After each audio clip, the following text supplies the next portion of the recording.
कर्म करे किस्मत बने, जीवन का यह मर्म, प्राणी तेरे हाथ में, तेरा अपना कर्म, तेरा अपना।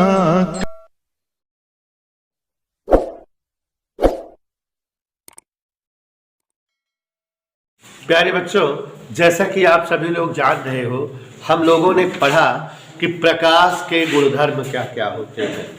आपने जाना कि प्रकाश एक प्रकार की ऊर्जा है। प्रकाश वह ऊर्जा है जो स्वयं नहीं दिखती, लेकिन जिस ऊर्जा में वस्तुओं को देखना संभव हो पाता है।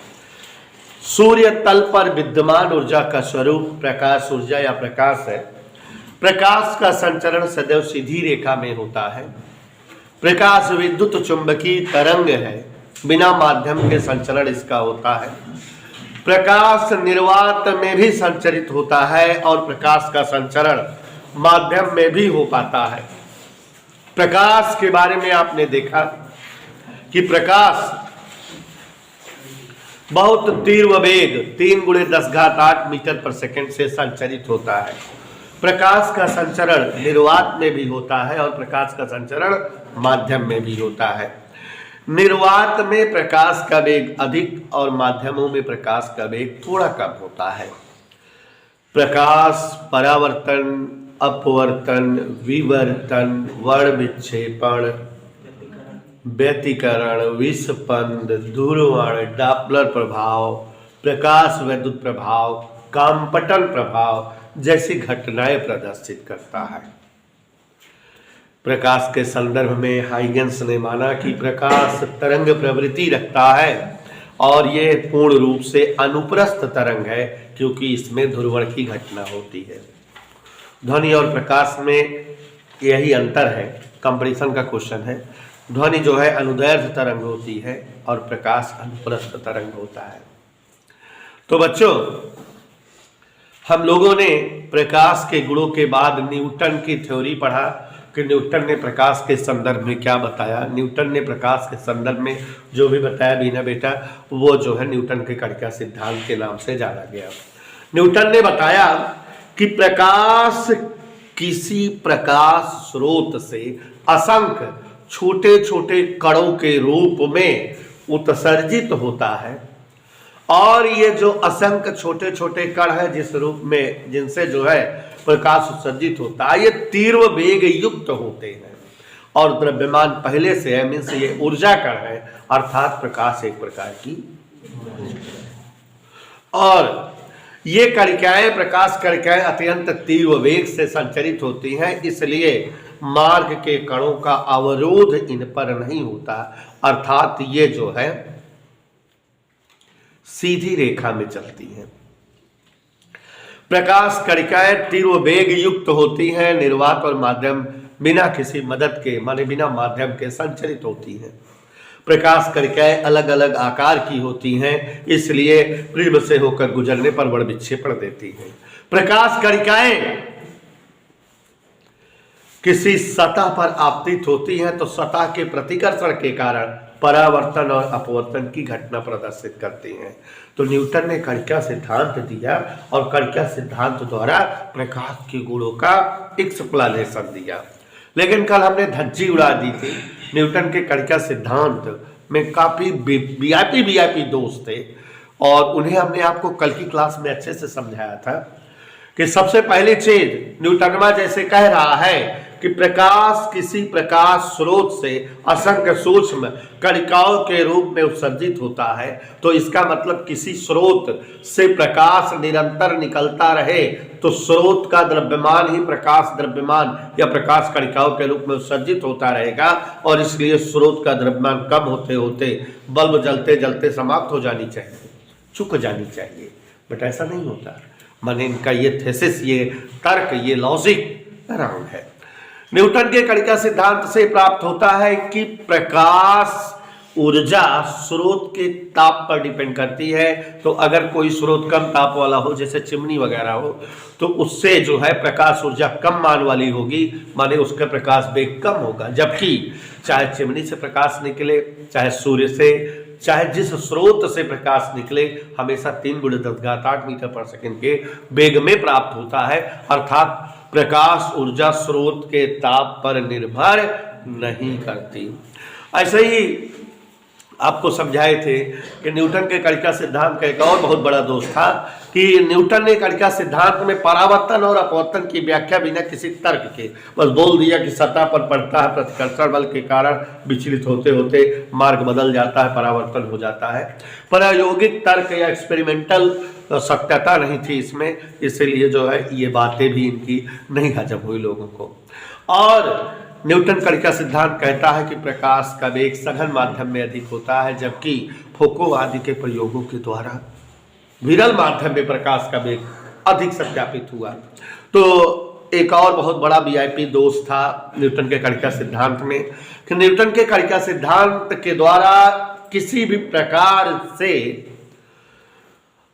विवर्तन, व्यतिकरण, विस्पंद, ध्रुवण जैसे प्रकाश के तरंग नेचरों को नहीं जो है सत्यापित किया जा सकता या समझाया जा सकता। तो इस तरह से जो है भावकाली दोष होने के कारण कणिका सिद्धांत अमान्य घोषित हुआ। फिर उसके बाद बीनाजी हॉलैंड के प्रसिद्ध वैज्ञानिक हाइगेंस से मिलवाए थे। हम आप लोगों को मिले थे ना।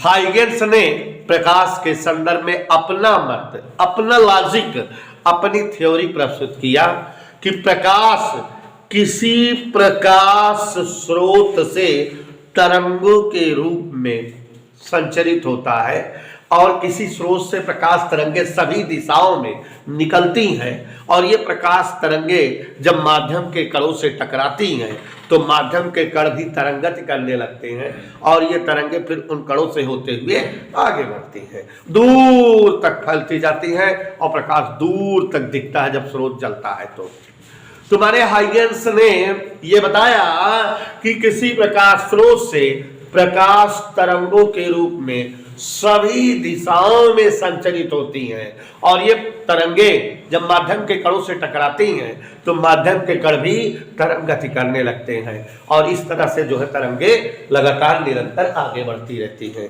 और ये सिद्धांत हाइगेंस का तरंग सिद्धांत कहलाता है और इन्होंने एक काल्पनिक माध्यम ईथर की कल्पना करके अपने इस सिद्धांत को प्रतिपादित, प्रूफ, सत्यापित किया।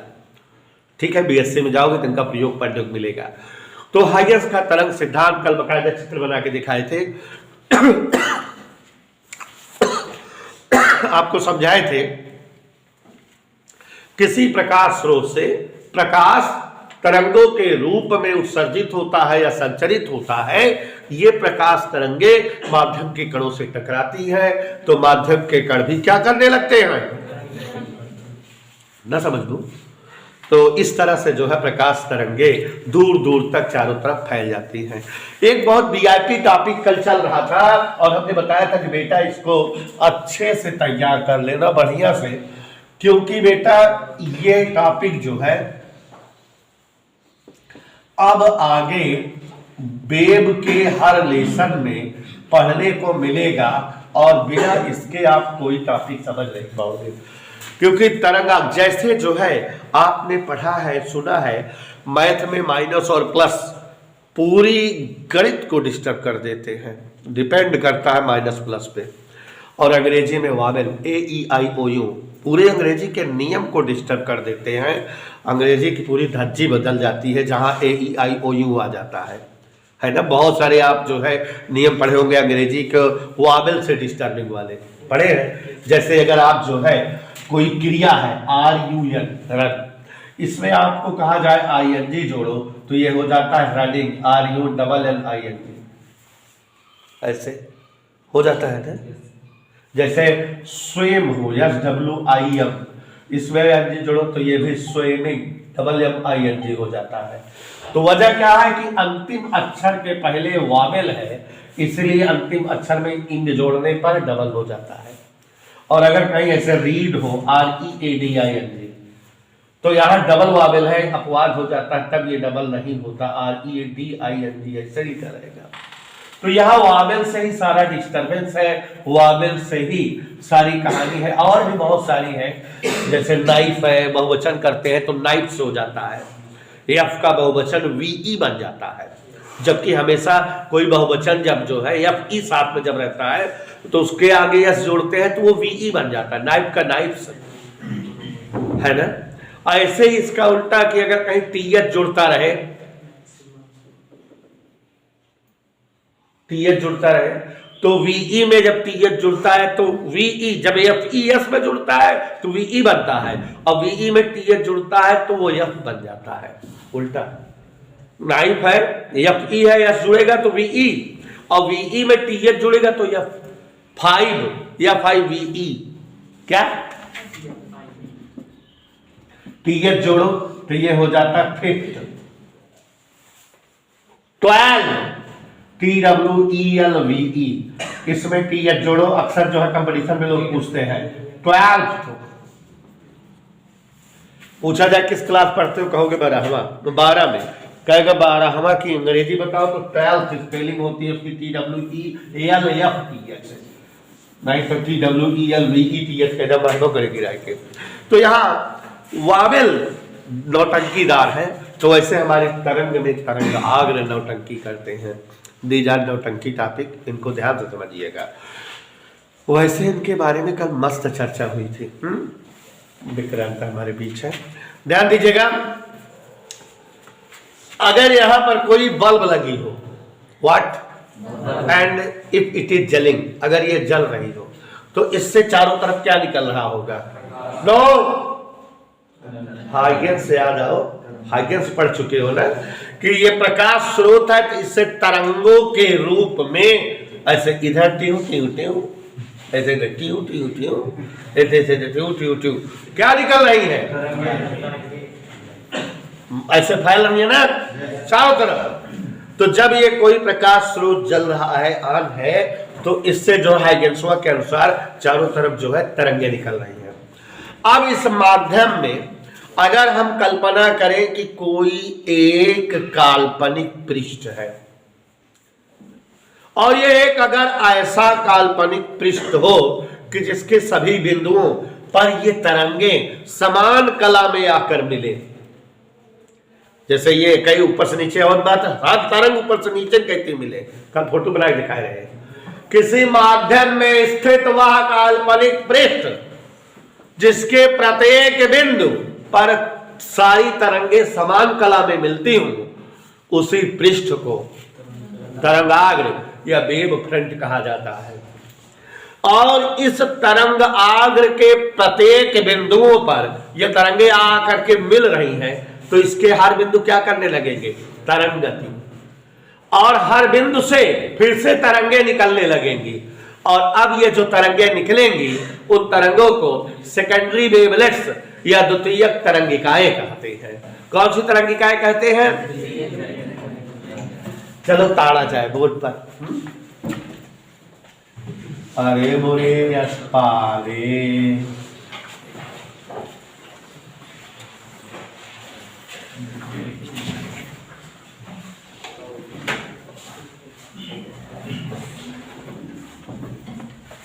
देखो इधर,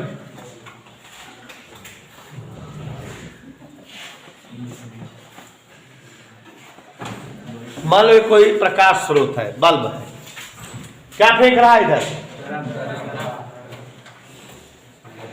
ये ऐसे हाइगेंसो बताया ना कि किसी स्रोत से प्रकाश किस रूप में निकलती है। ओके, अब अगर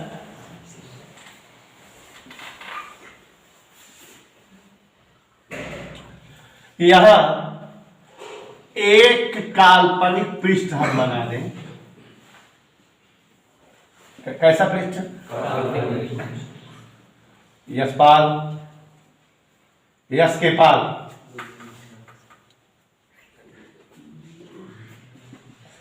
फोटो बना रहे हैं समझाने के लिए, बिना हंसो मत।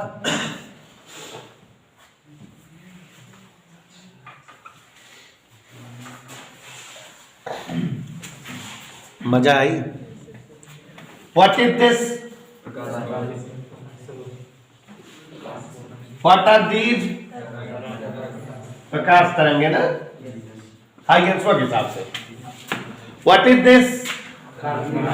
काल्पनिक पृष्ठ। माध्यम में सुलवा काल्पनिक पृष्ठ जिसके प्रत्येक बिंदुओं पर तरंगे समान कला में मिले। समान कला है कि नहीं? सब एक ही दिशा में, यहां देख ले, तरंग दिशा माने तरंग कला, तो सभी तरंगे समान कला में हो तो इस पृष्ठ को क्या कहते हैं? तरंगाग्र। और इस तरंगाग्र के जितने भी बिंदु होते हैं उन बिंदुओं से फिर से तरंगे निकलने लगती है। ये और ये जो तरंगे इन पृष्ठों से निकल रही हैं इन्हें द्वितीयक तरंगिका कहा जाता है। क्या कहा जाता है बेटा? Secondary wavelets. समझ आया?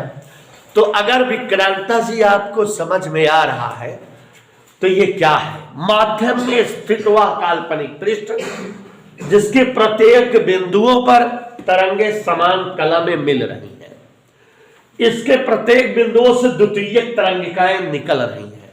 तो तुम बेटा जानकार की श्रेणी में आती हो, तरंगाग्र की दो परिभाषा बना सकती हो। कैसे? माध्यम में स्थित, आप समझ में आ जाए कचहरी दे, माध्यम में स्थित वह काल्पनिक पृष्ठ जिसके प्रत्येक बिंदुओं पर तरंगे समान कला में मिलती हो। एक परिभाषा हो गई नहीं? कुछ दूसरी परिभाषा, माध्यम में स्थित हुआ काल्पनिक पृष्ठ जिससे जो है द्वितीयक तरंगिकाएं निकलती हो। दिस तरंगाग्र इज द सोर्स ऑफ द्वितीयक तरंगिका। द्वितीयक तरंगिका जनरेट कर रहा है, उत्पन्न कर रहा है। तो द्वितीयक तरंगिकाएं जिस जो है काल्पनिक पृष्ठ द्वारा उत्सर्जित हो या निकले या प्राप्त हो, उसी काल्पनिक पृष्ठ को हम जो है तरंगा कहते हैं। तो इधर क्लियर? तो किसी माध्यम में, अब सब मिला बोला जाए, अचर गचर पचर वाला, किसी माध्यम में, अब क्लियर हो जाए चाहे खून दे, किसी माध्यम में स्थित हुआ काल्पनिक पृष्ठ,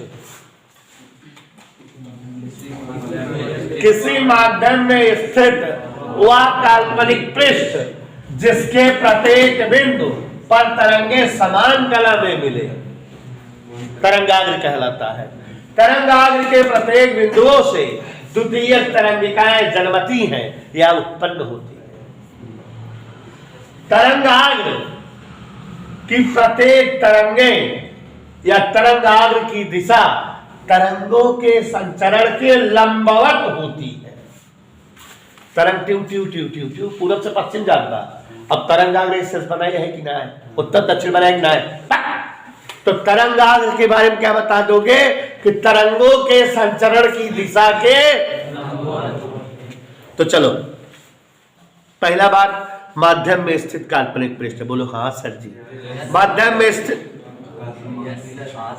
हाँ सर बोलो नहीं, मानो अंग्रेज बात। माध्यम में स्थित वह काल्पनिक पृष्ठ माने माध्यम में स्थित काल्पनिक पृष्ठ है जिसके प्रत्येक बिंदुओं पर तरंगे समान कला मिलती है, जिसके प्रत्येक बिंदुओं से द्वितीयक तरंगिकाएं बनती हैं, प्राप्त होती हैं, और जिसके संचरण की दिशा तरंगों के संचरण की दिशा के। ओके, देयर आर तीन प्रकार का तरंगाग्र। तरंगाग्र हाउ मेनी प्रकार? समतल तरंगाग्र, गोलीय तरंगाग्र, बेलनाकार तरंगाग्र। समझ आया बेटा? तो तरंगाग्र जो है कई प्रकार का होता है। तो देखो जरा, वह तरंगाग्र जो किसी प्रकाश स्रोत से दूर जाने वाली तरंगों को प्रदर्शित करे, जिसकी सभी तरंगे एक ही दिशा में प्राप्त हो। जिस तरंगाग्र की सभी तरंगे एक ही दिशा में परस्पर समांतर हो, उसी तरंगाग्र को क्या कहते हैं? समतल तरंगाग्र कब बनता है? जबकि तरंग स्रोत बहुत दूर होता है, चाहे जैसा हो लेकिन क्या हो, बहुत दूर, यहाँ जो है प्रकाश श्रोताऊ है।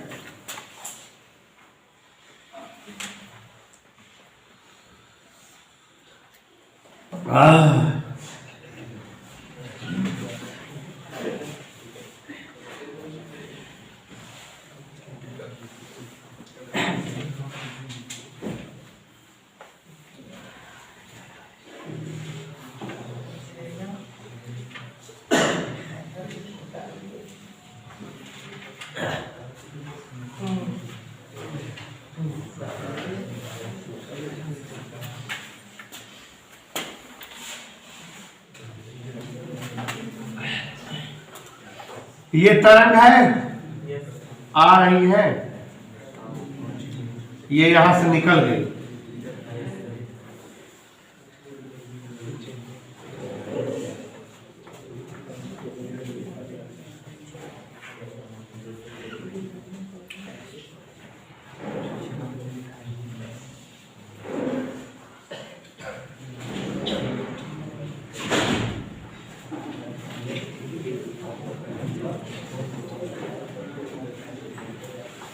देखो ये जो तरंगाग्र बने हैं, इनकी सभी तरंगे एक ही दिशा में संचरित हो रही है कि नहीं? जब किसी तरंगाग्र की समस्त तरंगे एक ही दिशा में संचरित हो, समस्त तरंगे कैसी हो बेटा? एक ही दिशा में संचरित हो, परस्पर समांतर हो, तो इस प्रकार के तरंगाग्र को समतल तरंगाग्र कहलाता है या कहते हैं। और इसमें जो है तरंगाग्र के लंबोत दिशा में तरंगों का संचरण होता है। समझ में आया? और समतल तरंगाग्र तब प्राप्त होता है जबकि प्रकाश स्रोत या तरंग स्रोत बहुत दूर हो। इधर क्लियर बात समझ में आई बेटा? तो यहां दिखाई दे रहा है कैसा तरंगाग्र है। परिभाषा कैसे बोलोगे कि जब किसी तरंगाग्र की प्रत्येक तरंगे एक ही दिशा में हो, कई दिशा में कहे, हाँ एक का ध्यान दे, जब किसी तरंगाग्र की सभी तरंगे एक ही दिशा में हो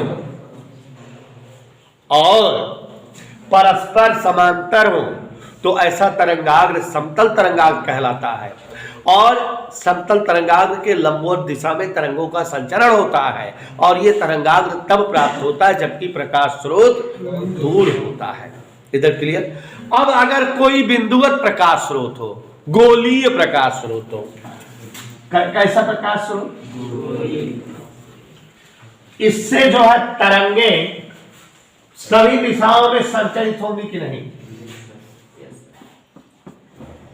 अगर कोई एक ऐसा प्रकाश स्रोत हो, कोई एक ऐसा प्रकाश स्रोत हो जिसकी जो है, क्या बोल रहे हैं हम, कोई एक ऐसा प्रकाश स्रोत हो जिसकी जो है तरंगे सभी दिशाओं में, किसमें कई दिशा, इसमें, तो इन तरंगों से होकर गुजरने वाला तरंगाग्र ऐसा तरंगाग्र कहलाता है गोलीय तरंगाग्र। मुनि माई गोलीय तरंगाग्र।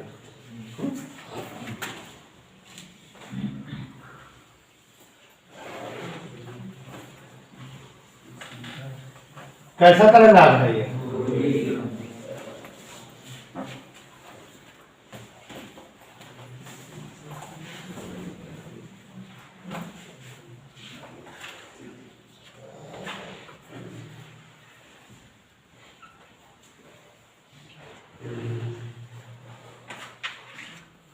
क्यों मजा आ गई?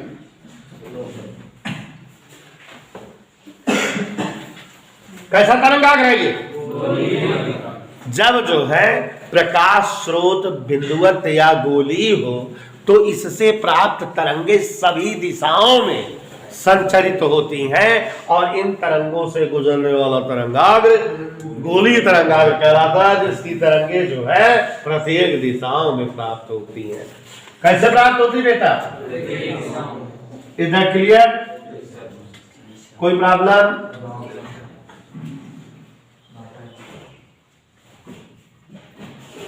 यू कहीं ले लें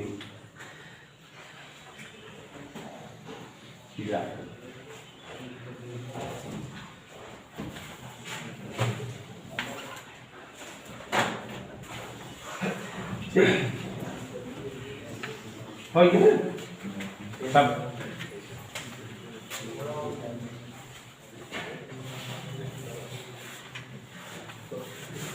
हो गया ना? ठीक।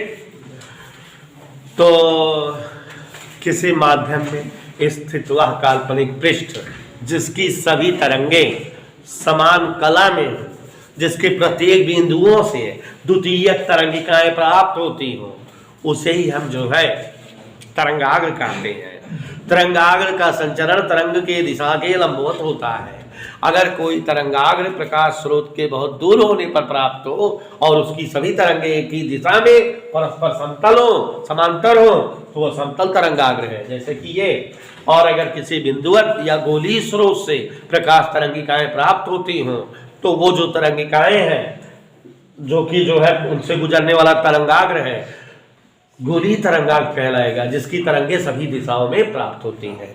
बच्चों, हमको ज्यादा जरूरत इन्हीं दोनों की है, तो जहां हेडिंग डाले हो तरंगाग्र, हे फोटो हे फोटो हे फोटो बना लो, तो तुरंत फिर हाइगेंस का द्वितीयक तरंगिका सिद्धांत बताएं। लेकिन इस चीज को याद रखना तब। प्यारे बच्चों, इस प्रकार आप सभी ने देखा कि आप सभी ने देखा कि जो है तरंगाग्र क्या है। यहाँ समझने वाली बात यह है कि आपने देखा कि जब प्राथमिक तरंगिकाएं किसी तरंगाग्र पर टकराती है या मिलती हैं, तो उस तरंगाग्र के प्रत्येक बिंदुओं से जो तरंगिकाएं बनती हैं या उत्पन्न होती हैं, वे तरंगिकाएं कौन सी तरंगिकाएं कहलाती हैं? द्वितीयक तरंगिकाएं। कैसी तरंगिकाएं कहलाती बेटा? और इन्हीं तरंगिकाओं के संदर्भ में चाचा हाइगेंस ने, अंदर से हाथ जोड़ लीजिएगा, चाचा हाइगेंस ने एक सिद्धांत प्रतिपादित किया है जिसे हाइगेंस का द्वितीयक तरंगिका सिद्धांत कहते हैं। आप सभी बच्चों से कसम खा के बोल सकता हूं, हमसे लिखवा लीजिए चाहे शर्त में, कि इस साल 6 नंबर का प्रश्न, 6 नंबर का, 3 नंबर का 2 आना है। एक क्वेश्चन रहेगा, हाइगेंस का द्वितीयक तरंगिका सिद्धांत क्या है। इस सिद्धांत के आधार पर परावर्तन के नियमों की व्याख्या करिए। तो 2 क्वेश्चन अलग अलग 3 नंबर का, चाहे एक ही में मिला करके लॉन्ग क्वेश्चन जो है अंतिम क्वेश्चन रहेगा। पक्का आना है, 100% आना है। हाइगेंस का द्वितीयक तरंग सिद्धांत और द्वितीयक तरंग सिद्धांत में अंतर है बच्चों। अनमोल क्या कहे हम? तरंग सिद्धांत कभी नहीं आता।